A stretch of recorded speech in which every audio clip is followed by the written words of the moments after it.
Friends, ఇది మా తోటలో రెండో పంట, వేరుశనగ పంట. దీనికి వేరుశనగ ఎక్కడి నుంచి తెచ్చాను, ఏ రకమైతే వాడానో మీకు ఎక్స్ప్లెయిన్ చేస్తాను. మేము వేరుశనగ వచ్చేసి గిర్ట్యాగ్ అనే విత్తనాన్ని అయితే వాడాము. ఇది ఎకరానికి 80 కేజీల ప్రకారంగా వాడాము. విత్తనం విత్తే ముందే మనము క్లోరో అనే మందుని కలుపుకోవాలి.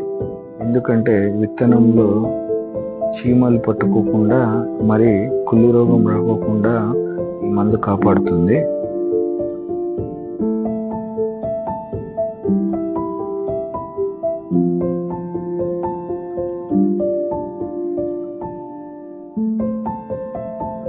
వేరుశనగ విత్తే ముందే సూపర్ కానీ, డిఏపి కానీ, పొటాష్ కానీ ఈ మూడిట్లో ఏదో ఒకటితో యూరియాని కలుపుకొని మనము భూమిలోకి వేసుకోవాలి. మొక్క వచ్చిన వెంటనే ఎద్దులతో జంతువులు వేస్తే 70% కలుపు పోతుంది. తర్వాత మనుషులతో మిగతా 30% కలుపు కూడా తీయించుకోవాలి. మనం పూత వచ్చిన వెంటనే పొటాష్, యూరియా కలిపి వేసుకుంటే మనకు దిగుబడి బాగా వచ్చే అవకాశాలు అయితే చాలా ఉన్నాయి.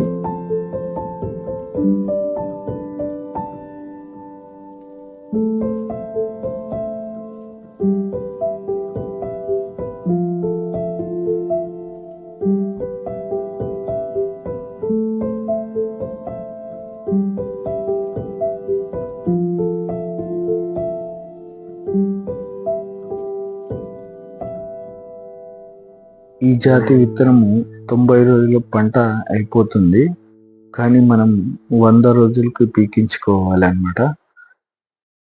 ఈ పంటకు సమస్యలు ఎక్కువగా వర్షం ఎక్కువ పడినప్పుడు కుళ్ళు రోగం వస్తుంది. దానికి సాఫ్ట్ మందు వాడండి. మరి దోమ, పచ్చ పురుగు వచ్చినప్పుడు క్లోరిన్ పైపాస్ మరియు సైపర్మెత్రిన్ కాంబినేషన్ మందును స్ప్రే చేయాలి. ఏ కంపెనీ అయినా పర్లేదు, ఈ రెండు కాంబినేషన్ ఉండే మందు తీసుకోండి. దాన్ని సాఫ్ట్తో కలుపుకొని వాడండి. రిజల్ట్ అయితే కనపడుతుంది. అయిపోయాక ఇలాగ రాసుల్లాగా వేసుకొని 3 రోజులు ఎండనివ్వాలి. ఆ తర్వాత జన్నాకేసుకుంటే శనక్కాయ పగులుకోకుండా అవుట్ని అయితే వస్తుంది. ఫ్రెండ్స్, నా ఛానల్ కానీ మీకు నచ్చినట్లయితే సబ్స్క్రైబ్ చేసుకోండి, లైక్ చేయండి ప్లీజ్.